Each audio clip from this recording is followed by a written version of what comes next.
I may just be entering my hater era. Hey guys, my name's Kat. Welcome back to my channel. Thanks for joining me in today's reading vlog. And this week we're going to read a few anticipated 2025 new releases. And these are all books that actually left me feeling quite disappointed, but there are very specific reasons why. So the thing about all of these books that I'm going to introduce to you are books that I have been highly anticipating, but what made them frustrating in my personal experience is the things that these books did well, they did really well. Very, very impressively done. But the things they didn't do well were bad, in my opinion. And that just creates a frustrating reading experience where you look at these books that you know you could love, but there was just something that needed work or something that was missing. So I think it makes for a very interesting reading week where we go through these books together. And I will say, I think what gets me fired up is there's nothing that irks me more than when a book could have met its full potential. The plot was good, the writing was good, there was something exceptional about it, right? And then there was this big area that you think was just kind of poorly done or you just didn't connect with. I mourn when I have those reading experiences. To me, those reading experiences are almost worse than if I just really didn't like anything about a book. So yeah, I want to go through today's vlog and talk about why I had mixed feelings about these books, but let's get into what I'll be reading. So the very first book we'll be reading together is The Starving Saints by Caitlin Starling. And you guys, look at this cover. Look at this. If anyone knows anything about me, medieval settings is my vibe, but medieval horror settings, specifically religious horror, need I say more? And look at the girly pop magnificence that is this aesthetic. And let me show you guys the inside cover. You're gonna die. So look at this. Look at this, right? What could go wrong? What could go wrong? Now, I will say, being someone who's a huge fan of dopamine, I often will get really excited about books that have excellent branding, a really compelling plot that matches my vibe. And then when I go into the reading experience, maybe it doesn't meet my potential in very specific ways, but we're going to talk about that as we read it. Here's what this book is about. So Amar Castle has been under siege for 6 months and the people inside are going hungry and people are starving. There's no rescue in sight, but then these divine beings called the Saints and the Constant Lady magically appear and they replenish the food and heal the people who are in this castle. And as the story goes on, these Saints and the Constant Lady slowly lure these people into bacchanalian madness. So they just participate in very hedonistic behavior, and we might have some cannibalism vibes going on here. We are following the stories of 3 different women who are in this castle and have very different roles, but all of whom are questioning what is happening and they're trying to figure it out. So that's The Starving Saints. And the next book we'll be reading together is The Sirens by Amelia Hart. Now, again, we have vibes, we have dopamine, we have end pages, you guys. This is the Barnes & Noble edition, I think. And again, we are going through a time where end pages, branding, everything is taking over a bit. I love this. I just want the story to match the hype for the exterior of the book. So this does have a really intriguing plot, and right away I was hooked. So the tagline actually says it's a story of sisters separated by hundreds of years, but are bound together in ways you can't even imagine. So we start the story in present day at a college, and Beth wakes up trying to choke her ex-lover to death.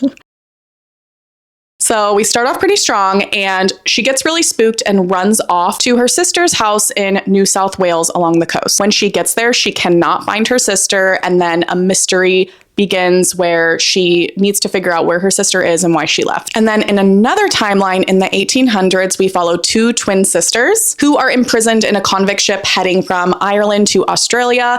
And on the way over, they start noticing changes with their bodies begin to happen. So that's The Sirens. Again, really compelling plot, amazing cover. Look at those end pages.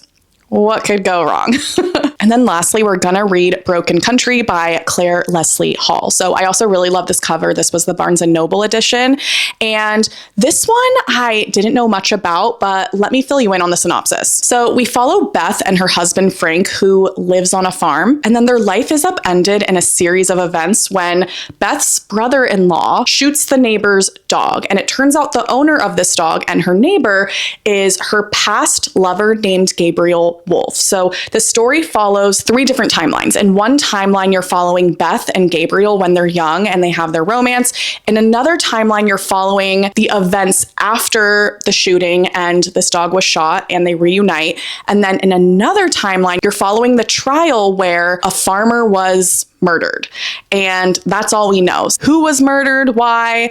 There is a strong mystery element. And like I said about all of these books, none of these books were bad. They were good books. There's elements of them I absolutely loved, and there's elements I didn't like so much. So I'm excited to show you guys my reading experience for the week. We're gonna have a great time. You're gonna see all of my opinions. And quick disclaimer about these types of reviews. Reviews can only ever be determined by subjective perspectives. And while I find it very cathartic to share my opinions and my feelings about these books, it does not take away from any love you might have for these books.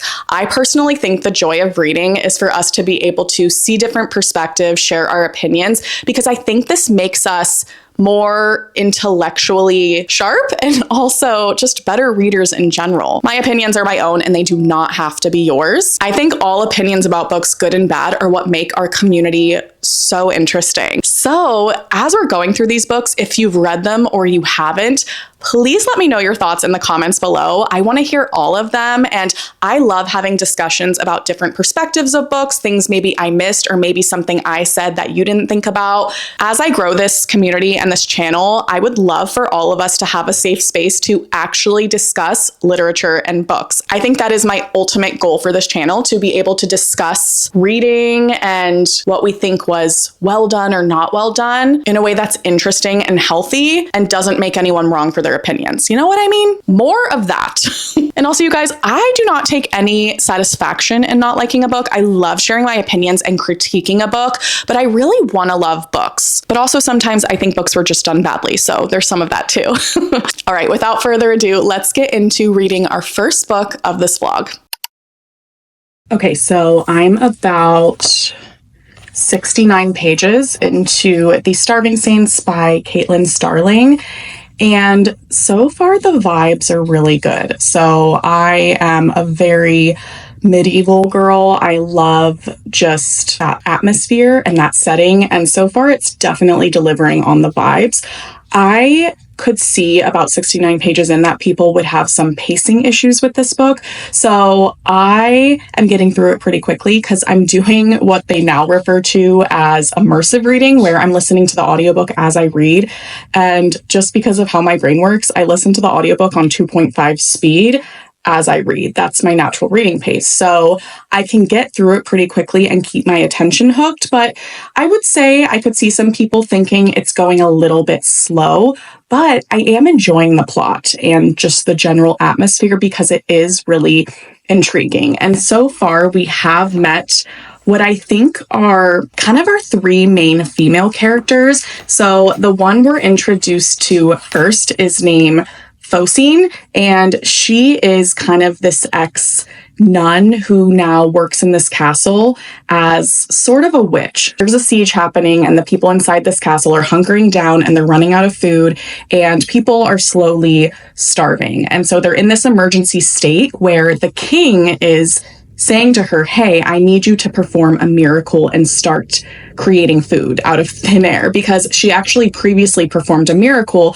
where she created drinkable, clean water for these people. So she has some supernatural abilities, it seems, but she was an ex-nun. It seems she's broken out of that more traditional approach of serving these people. So she's at odds with this prioress, kind of like this head nun called Jacinde, I think her name is, and she is kind of a wild card because she can perform these miracles, but she's having trouble because she really doesn't know how she created the clean water.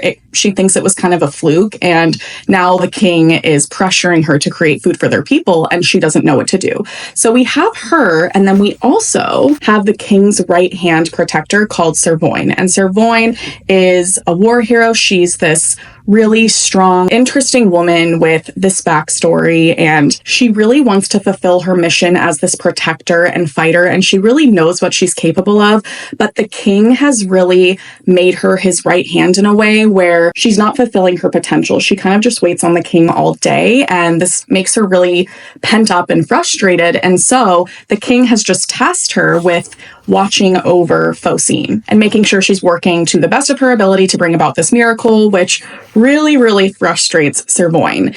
And you can see, I think, a developing attraction start to form between Focine and Sirvoin, which is really interesting. And then also our third female character is called Trela. I think that's how we pronounce her name. And she is this girl who's hiding away in the castle and posing as a lowborn. So she actually, you find, is the ex-daughter of a lord, and the current king that is in the hold she's in deemed him a traitor and executed him. And it was actually Sirvoin who did the executioning. So she is the one who killed her father. And she actually has a past relationship with Sirvoin, and there was also a love interest there. So that makes things kind of juicy. But right now, where we're at, about 68 pages in, is the food is really starting to dwindle and people are starting to die, and they just do not see a way out of this. They can't even get a messenger out anymore to get help. So they have the first suggestion that just happened, that they're going to resort to cannibalism, as one does. So this is something that a few characters are not totally on board with. It's controversial, but for the first time, that is what they're starting to do. So we will see what happens. It's a little bit of a slow pace at first, but the vibes are really good. If you like a medieval setting, kind of gothic, now cannibalistic vibes, you might really like this one. And we also just have to acknowledge how beautiful the cover is. It's stunning. So I will read more of this later and keep you updated.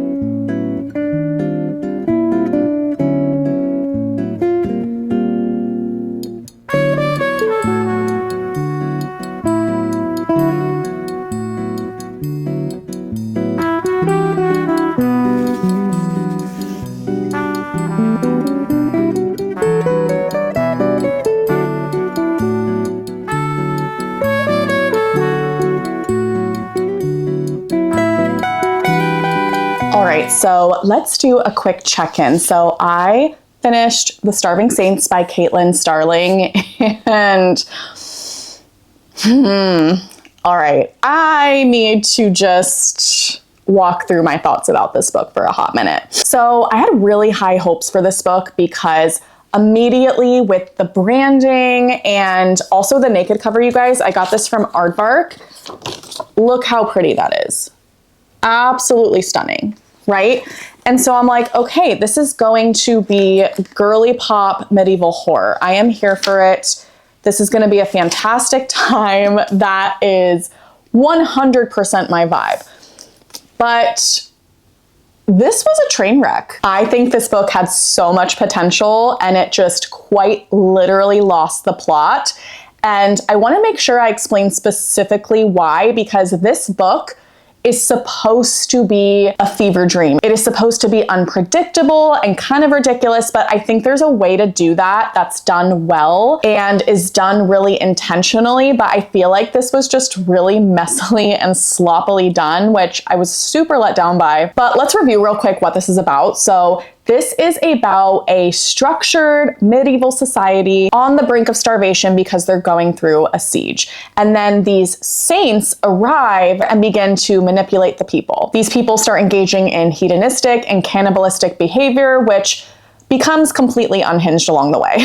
So I immediately connect with this type of plot. Some people may wonder, okay, what about a plot like this is intriguing? Well, let me tell you, I think stories like this are just fantastically wicked. Like, there is a whimsical kind of evil element to it that also feels fantasy-like. And so I am all about the medieval horror. I think it's a great time. And there's also just a satisfying element of reading an evil, manipulative female character, where you just have this female character toy with these people and manipulate them to do horrifying things. Like, that's so fun. I do think it accesses the part of us that can release a little bit of feminine rage. It's like, I support women's rights and I support women's wrongs in literature because it's cathartic. Because tell me, what woman hasn't dreamed of burning it all down with a smile that doesn't reach her eyes? It's me. I am woman. So that is why girly pop marketed medieval horror is a genre I will always endorse. Now, there is a sapphic romance subplot to this book, which again really drew me in. And while there is that sapphic tension, it felt like it was put in for the sake of being there. And it felt sloppy and forced, because I think we all love a good sapphic storyline. It makes everything that much more enjoyable and interesting, but there was no reason for any of the tension or romance. It felt like it was just there for the sake of it, and that's okay. I just figured I'd mention that because I thought that that was kind of disappointing. And here's the thing, I did expect this book to be more vibes than plot, but at a certain point, it has to be done well enough to justify that element. Because here's the thing, what you expect from this theme, you are gonna get that. But it's gonna be without a shock factor or without anything that makes this story worth reading, which I know sounds really harsh. If you want shocking depictions of cults, cannibalism, or medieval horror, you are not going to get that in this book, in my opinion. You will nestle into a group of people in a starved castle and watch their downfall slowly occur because of these hedonistic, saint-like entities. Does kind of deliver on that. So don't worry, if that's something you want, it'll give it to you. But it may not be that horrific shock factor that you're looking for. These characters were severely underdeveloped. Do I care about any of them? No. Was I at any point caring what would happen next? No, not even a little bit. And with how compelling this story could be, I think I could have cared pretty easily if that was prioritized at all. I'm not even sure the author cared about the characters as much as she cared about the vibes of the story, which I can respect. But I just think too much else was missing for the vibes to save this book. The thing that really was this book's downfall was the messy plot. It was so messy, and I swear this author was making it up as she went. I swear. Because it kept becoming more and more pointless. Like, things would pop up that didn't tie into anything else, and it was so random. It disintegrated into word salad where everything sounded pretty, but there was no plot and nothing to take away from it. And plot points were being recycled mind-numbingly. Like, oh, they're going to leave the castle. Just kidding, no they don't, for whatever reason. Or, oh, they found this thing that heals this, and it magically works. Oh, just kidding, no it doesn't. Everything was being redone and redone to the point where it was beyond monotonous. And I swear, you guys, I swear, if I see anyone justify the messiness of this book by saying, oh, it was meant to be a fever dream, that's what the author was going for, the messiness is a metaphor for the people losing their minds. No, this was just messy writing. Because here's the thing, there are many plot lines that are written with that metaphor in mind, and I love that theme. I love that type of writing. I think that is some of the best writing to master, when the writing style depicts the character and what they're experiencing and what they're going through in their heads. But I think the author had a vibe and a marketing plan, and then she just let the rest go to hell. I think she knew the vibes were good, and then maybe just got a little bit lazy with the plot and the story, in my opinion, because I think there's a way to write a fever dream narrative that still has some structure and intention behind it. My attention wandered so much because what are you even saying? And don't even get me started on the plot holes that are left unresolved in this book. So many that weren't even touched on again. And you guys, I have not had a book that threatened to put me in a reading slump so severely before.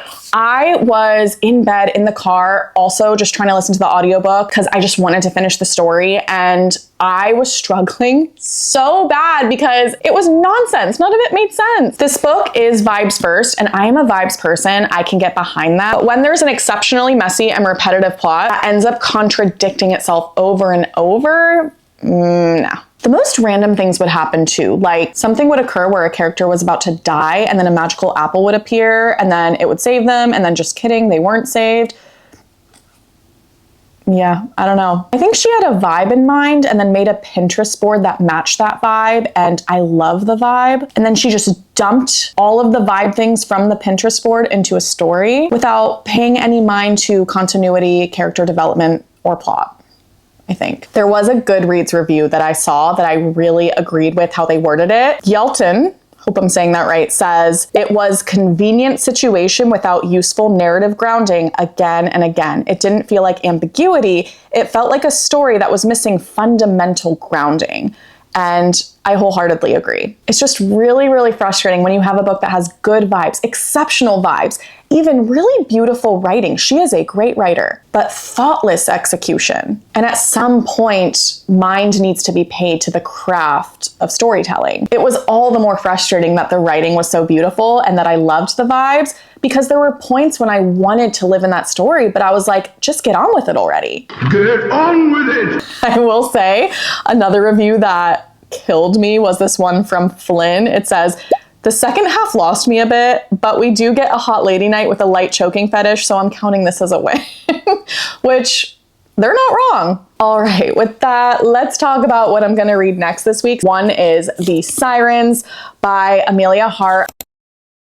I'm really excited to read this. I'm reading this with my best friend Lexi, and so far, I'm liking it. I wasn't expecting too much from this plot, because I think that I have a cynical view at this point of books about mermaids. I think in the past there's been a few that I've been a little disappointed by because they've just been kind of vanilla or generic and have leaned on the theme of mermaids to carry the story. Like, everyone knows that a mermaid book is gonna sell kind of well. We all want to read about mermaids. And so I've just read a lot of books that rely on the mermaid part of it and not actually crafting a good and compelling story. But so far I am compelled with this story. So I'm about 100 pages in, and this story follows two timelines. So in the present day timeline, I think it's 2017 or 18, it follows this girl named Lucy, and she wakes up in the middle of the night with her hands around her ex-boyfriend's neck. And so she gets really flustered and doesn't know what to do. So she drives over to her sister's house in this coastal town. And she's also been having really weird dreams about women on a ship and other stuff that doesn't really make sense. So she's spooked. So she drives over to find her sister in this coastal town, and she can't find her sister anywhere. And when she gets to her sister's house, she actually stumbles upon her sister Jess's diary, and she starts reading about her older sister's childhood. And turns out they both suffer from this really mysterious, rare skin condition that causes their body to react negatively to water. Now, that's one timeline, and we're also following a timeline in the 1800s, and we follow these two twin sisters. So their names are Mary and Eliza, and they're tragically torn from their home in Ireland, and they're put on a convict ship to Australia. And so at this point, I don't know what the girls did to get on that ship, but they're on this convict ship with all these other women, and right now they're prisoner, and there's a lot of mysterious things about them. Like, they don't know where their mother is. They've never been allowed to enter the water before. And so there's obviously parallels that seem to be at place with these two sets of sisters in different generations. And the girls in the present generation are having dreams about the girls in the past generation. So it's going to be interesting to see what happens, but I'm 100 pages in. I think it's like 350 pages long, so I'll probably finish it tonight or tomorrow. But I'm enjoying it, and it's a nice surprise to read a narrative about mermaids that feels like it's pretty fleshed out. And Amelia Clark is a very beautiful writer. I enjoy her writing style a lot. It's accessible, but also a little bit lyrical as well. Okay, so I'm about 100 pages away from finishing The Sirens by Amelia Hart. So I am enjoying the book. I actually think it's a bit better than I thought it would be, but I will say I have a pretty low expectation of mermaid books because unfortunately, I think a lot of mermaid books really lean on that theme and that trope to sell, and I know that's kind of like harsh criticism, but I just think so many of us want to read about mermaids. It's such an ethereal, kind of whimsical, almost beautiful topic. And it's just interesting. There are so many ways that a plot can go. I think the biggest criticism I have of books about mermaids is so many of them follow the same plot line, and I think my expectations are usually pretty low. So I will say this book has done better than my low expectations, but I still want more out of it. The pros so far are that I like the writing, and I think Amelia Hart's writing is very clean. It's not messy, it's clear. That part is structured really well, but I just think the plot is predictable. It's what you would expect from a mermaid story. I think there's enough about it that I am enjoying it and I appreciate it. I think it's a well done book, and so I want to give it its flowers where they're due.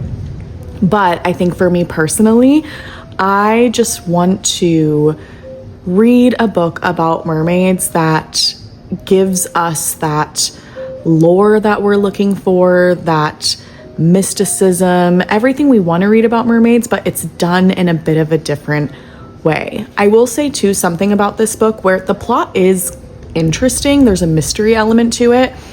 I wish we spent more time with these women like as mermaids. So far, I'm 100 pages away from finishing, and you don't spend any time with any mermaids. Like, you're not with any character who's a mermaid. There are things that allude to certain characters being mermaids or becoming mermaids, but still, there's no time spent with them. Mermaids is kind of the mystery that is at play. And I don't know. It's like, I don't even know exactly what it is that I'm looking for from a book about mermaids, but it's not anything I've read. So again, I'm still on the hunt for a mermaid book that feels really satisfying. So if you have one, please let me know. Despite that though, what I will say is I have enjoyed reading this. The vibes are really, really good. It's beautifully written. I just, I think most mermaid books that I've read have just only ever been good. Like, not amazing, and I'm looking for one that's amazing. But okay, I will check back in after I finish these last 100 pages, because a lot can happen. Like, you never know, something could really turn around and make it really, really interesting. So we'll see. So my friends, it did not turn around. Yeah, I'm bummed. I really wanted to be proven wrong about this one. Hold on. What is it? Oh, okay. Hold on. No. Go ahead. Okay. Yeah, I wanted to be proven wrong about this one. I think that I had a really like unserious, snarky comment about this book on Goodreads, but it really, really does describe my feelings, okay?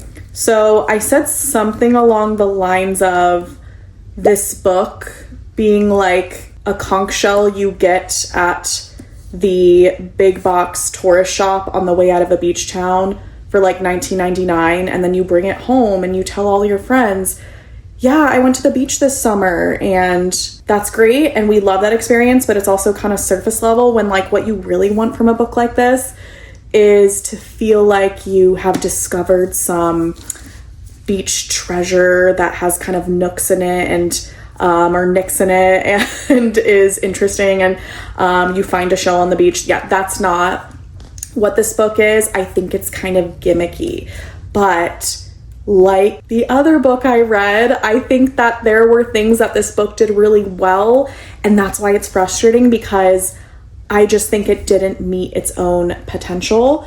So the things that... Hello? Oh. Okay, this is fine. We're doing this fine. Okay, so... Thank you. Oh, okay, thanks. So the things that this book did well.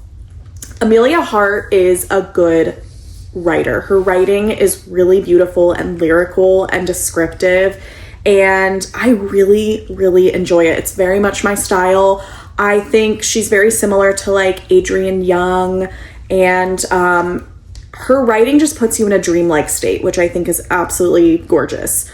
I think that a lot of this plot was just coincidental and like it wasn't realistic, and there were quite a few plot holes.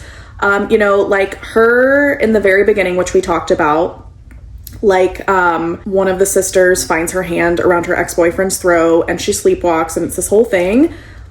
Doesn't really get addressed.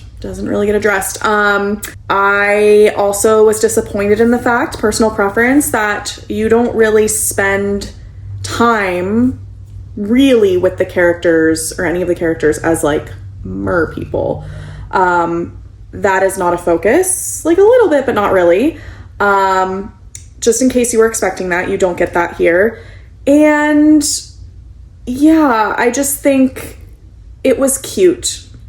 It was a cute book and I liked the vibes. But I think why I'm giving this a critical rating is because I wanted more, and I think it was capable of more. I think that the plot felt a little bit simplistic and like a little lazy. I don't know. I know that's a really strong word. I didn't not like this book. I was just supremely unsatisfied by it. And I don't know. It's like the more reading experience I get and the more books I read, I just can't give books that do not flesh out a plot well a high rating. I have to be honest about it.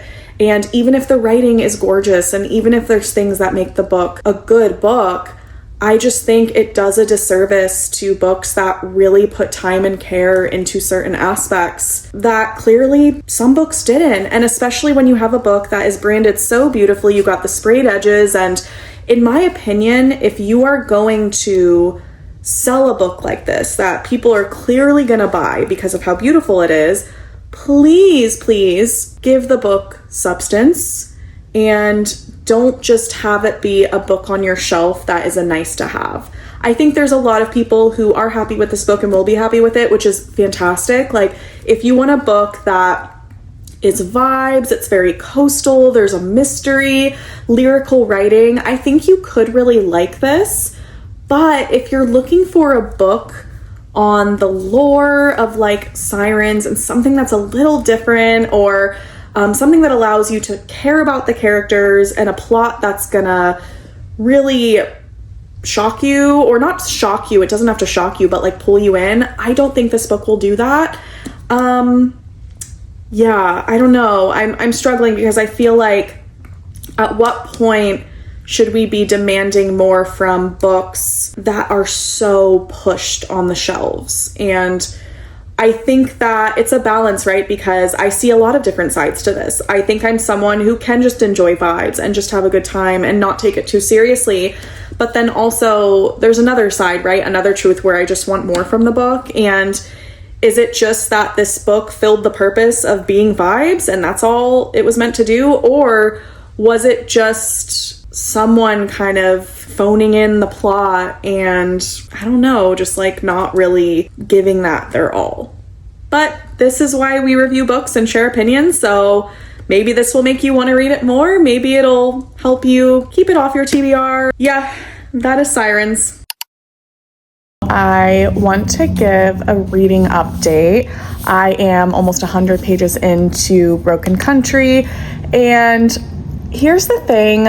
I've had a lot of disappointing reads lately, and I've had a lot of letdowns with reads that are very hyped, and so I'm not gonna lie, I'm feeling kind of like skeptical right now, and I'm just kind of anticipating potentially feeling disappointed, and I could be wrong, but here's why. So like I said, we're following like this trial that's happening because a farmer was murdered. So that is the most current timeline. And then we're following two other timelines in the past. So one timeline is with this woman named Beth, and she is having a kind of like childhood teenage romance with this man called Gabriel, and he is the man who lives kind of across the way from her farmhouse, and he lives in this very wealthy estate.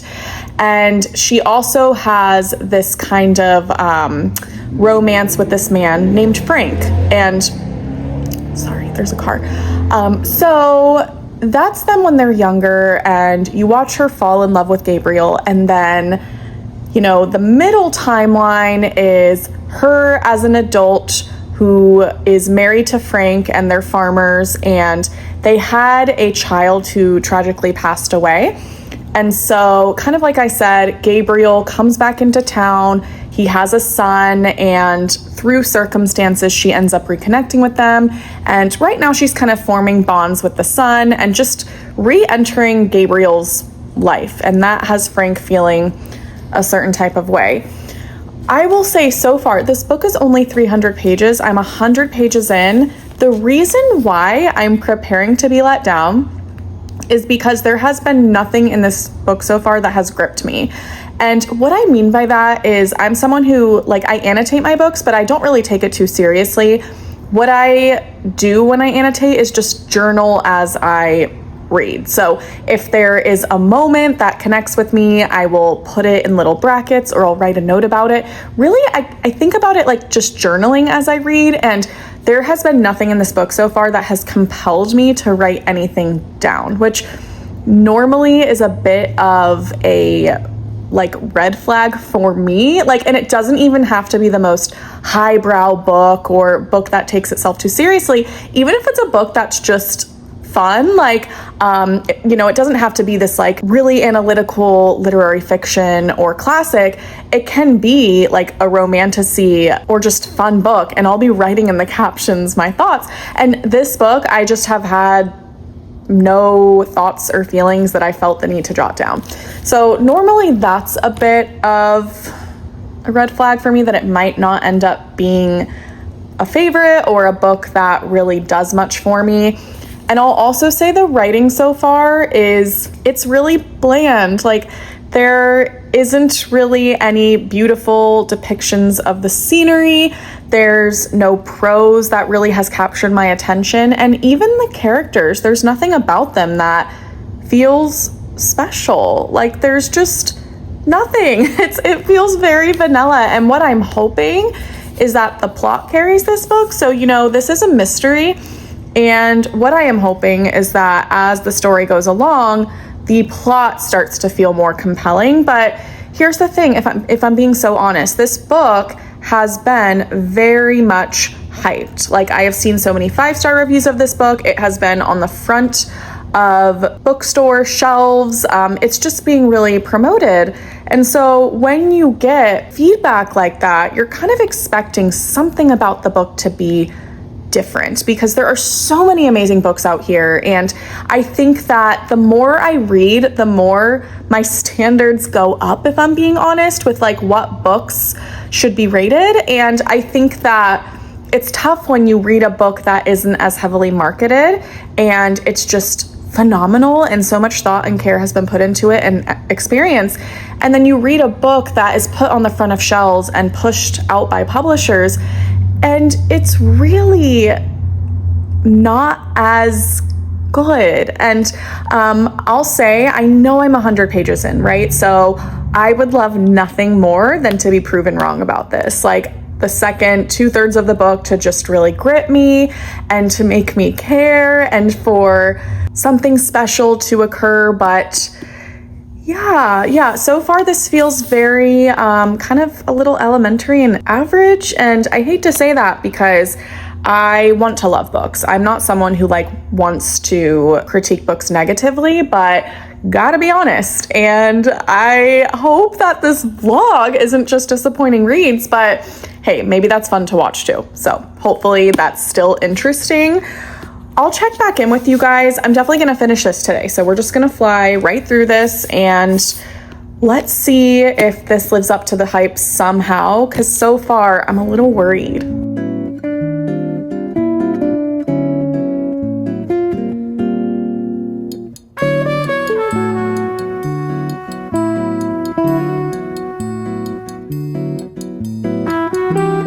Y'all, we might have another problem. Okay, so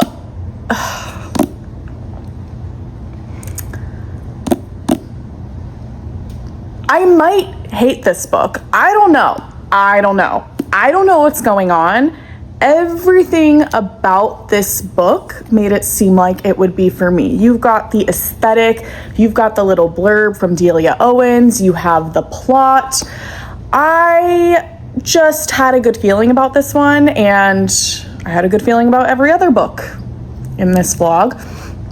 I don't know, man. I don't think this one's working for me.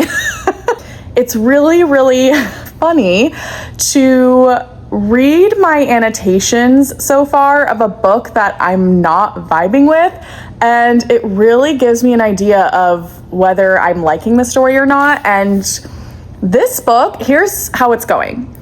I wasn't writing any notes because, like I said in the last update, not much was happening. Like, I feel like the first 100 pages, the writing was fine. Okay, it was fine. It was kind of elementary. Like, there weren't any things I felt compelled to bracket or take notes on. There was nothing profound I really read. And we're following this woman, Beth, as she has a young summer romance with this man named Gabriel. Stuff happens, they become estranged, and then she ends up marrying this farmer named Frank, who has pined for her for forever. And then the most present day, you're following a murder where Beth is on the stand and having to testify. So yeah, the first 100 pages, I'm like, okay, I'm gonna stay positive. It's just introducing the story. Nothing's capturing my attention yet, but maybe the story's gonna pick up. What's really interesting is the middle part, so page 100 to 200, so I have 100 pages left, has just pissed me off. Like, I'm having a reaction now. Notes are being written in the margins. They're not good ones. I really, really do not like the character Beth. And I think she is extremely flawed, but here's my feedback so far, and this might change after I finish. I feel like we all can read flawed characters, and you know when the author is intending them to be flawed. So I do think that's happening here. I think the author writes Beth as a flawed character, but something that isn't sitting well with me is how much Beth's actions are being kind of romanticized, and the way it's written is like we're supposed to root for Beth while she's making these decisions between these two men and a child who she's lost and this other young boy. And I low-key think Beth is kind of like a psycho. Like, I think she's crazy. It's like not crazy in a way that I feel like most people should be able to relate to. I'm like, you should look inward. Like, this is really, really toxic. And I feel like that what I'm reading is really like unhinged, toxic behavior with a character that has such a lack of self-awareness or regard for other people. And it's being wrapped up as like this love story. And I don't know if that's intentional by the author, but some reviews I've read of this book are that it's like romantic and that it's a tragic love story and all these things. And so far, like the love story that we're following, I don't like either of them. I think they're both extremely toxic. I think that Beth, above everyone, just like, I can understand certain things, but the way she writes or the way we read about her inner dialogue is just kind of gross. Like, there's something she said. Let me see if I can find something that doesn't give anything away. And you know what? I actually take it back. I don't want to read you any lines because I don't want to give anything away. But I think that special care needs to be taken when writing flawed characters. And ideally what we want as a reader, I think, is to be able to empathize in some way with a flawed character, because we are all flawed as the human beings. So none of us can be on this moral high ground, I think, when reading. You want to be able to read about the mistakes of a character, but empathize with why it's occurring and understand that people aren't good or bad, but, you know, mistakes can happen. And just the moral compass of this character, it's the kind of thing where you'll read a line from Beth's perspective and you can't tell whether or not the author knows that's a toxic way to think or not. You know, it's like, oh, that's not, girl, no. Like, that's actually psychotic. You know what I mean? Yeah. So that's always weird when you read a character and it's like, does the author realize that, like, that's psychotic? Like, that's not normal. That's not romantic. That's just weird. Hope that makes sense what I mean. It's like there's flawed characters where the author is aware that the character is flawed, and then there's flawed characters where I think the author thinks it's like cute and endearing, or at the very least we're gonna be on their side and understand their perspective, and I'm like, girl, nope, I don't understand your perspective. I think you're kind of crazy. Anyway, so this is such a fun vlog. I do think that I want to make sure I'm being honest as I make more of these vlogs. And I've been in the online space, but I've said to myself from the beginning of making videos with reading and things like that, I'm just gonna be honest, because that's what this is for, right? Like, we're not here to invest our time in books that we may not like. And so many people love this book and the other books in this vlog, but also I think it's so important to see the perspectives of people who maybe don't love a book so you can decide whether it's for you. We'll see. But yeah, I went from not caring at all to being really pissed off. And that's where we're at, friends. All right, guys, I finished Broken Country. All right, here's what I'll say. It did not end up disappointing me as much as I thought it would, but I think the theme of this vlog is gonna be books that had a lot of potential that fell short in frustrating ways, you know? So, okay, here's what I'll say about this book. I think the plot really turned itself around by the end. I think it was a good plot. I appreciated the twists that were there. I wasn't actually expecting to be surprised as much as I would, which is always a good thing, always. And I want to give this book its flowers for that. I think I liked the story. There was a tragedy element to it that I thought was also quite beautiful. I think what was frustrating is that, you know, this book was really praised for being like romantic, and I do not agree with that. I do not think this book is romantic in a way I would describe that. I think there is love in this book, and it's very tragic, but the behavior of these characters, specifically the main character Beth, is so toxic.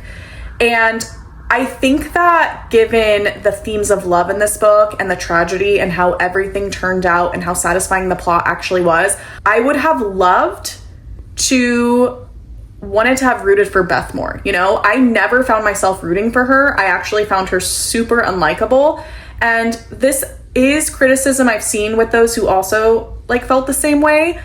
I wish they humanized her more, and I think the author is a really good storyteller. I think that the character work could have just been more fleshed out, because as sad as this story was in some places, I never actually cared about the characters, which I think when you have a story that is a good story that's tragic and it did it really well, it kind of makes it more obvious the lack of character development there was in the writing. I don't think the writing was very strong. I think the plot was strong. And I found that frustrating because, especially a tragic plot, when all I want to do is feel for the characters and cry and really feel the weight of the story, I didn't. I didn't feel emotionally connected to it. And that so sucks because I know there's a lot of people who do love this book because the plot really is good. I think it is worth a read, but I just think it was poor character development. I think that the author made a really flawed character, which I thought was great, but didn't humanize her enough with the writing to make us care about her specifically. You know what I mean? I didn't feel connected to her, which made the toxicity of stuff that happened just annoying. Like, I think toxicity in a book can be really great to read about when you feel connected to the character and you understand where they're coming from. But yeah, unfortunately, I just think the plot ended up being better than I thought it was, but I thought that the character development just wasn't that great. And I think the writing got stronger by the end, but still, I just wish it did it better to really do justice to the plot, you know? But that's Broken Country. I'm happy to have read it, although I just wish I understood the hype a little bit more, you know? All right, guys, let's talk about our reads for this week so I can give my final rating. First off, we have the Starving Saints. So like you saw, I really was looking forward to this book. And I think for my final rating, I am going to give this book a 2.75 out of 5 stars. And that is really tough for me to give that rating because I wanted to love it. And here's what I think the book did really well. Caitlin Starling is obviously a good writer. She writes very lyrically, and there are lines of this book where I really felt like I was in a dreamlike state reading that writing. She definitely understands the craft of developing a pretty immersive picture. The thing that to me was just really unacceptable with this book is the lack of plot development. And I swear to God, I feel like people are going to make the excuse with this book that the people in it were meant to be going insane, so the lack of plot was supposed to be a metaphor. And you guys, there are stories who do that really well. It's like you can just tell sometimes when you read a plot that it was really sloppily done, that there was no care given to the progression of the timeline, the characters. There was no character development. Legitimately, there were things that happened that made no sense. So again, 2.75. The pros of this were the lyrical writing and the theme. It had such good potential, but the cons was the plot structure and no character development. So that is the reason for my rating. All right. And then we read The Sirens by Amelia Hart. So this was really similar in terms of my frustration. So again, Amelia Hart is clearly a good writer. She writes beautifully. Again, there were some scenes in this where it was so gorgeously depicted, but the plot was really sloppy. There were a lot of plot holes here. I think if I have to be honest, this book relied so much on the theme of sirens and mermaids and the atmosphere and really the branding that it knew it would sell. And I feel like it just got a little lazy with the story. I think that the review I gave on Goodreads was so snarky. I think I said before, I compared it to a conch shell you get at, at the tourist shop. It's a little gimmicky and there's not much depth, but it looks good on your shelf, which you guys, that's just my honest opinion. So I think I would give this a 3-star. And I would say the pros of this are the writing and the theme and the atmosphere, but the cons are the plot structure and the pacing. I just think it needed way more work. All right. And then we have Broken Country. So I'm going to be so honest, you guys. I had a moment in the middle of our time reading that I was so scared for how this would turn out, and it did turn out better than I expected. So I am going to be rating this a 3.5 out of 5. I actually did enjoy elements of this, and I actually do think the plot was pretty strong in this. I think that Claire Leslie Hall did a good job of tying everything together. And it's interesting because the problems I had with the other books are kind of opposite with this. I think that the plot was compelling, the timing was good. I think she really understood how she wanted to pace it, and I think she did it very intentionally. The issues I had were with the characters. I felt like we weren't really given an opportunity to care about them or really connect with why they made the decisions we did. I think there's just a lot of unlikable, toxic decisions that occur in this book, and I love a good toxic character because at the end of the day, that just means you're reading about some humans.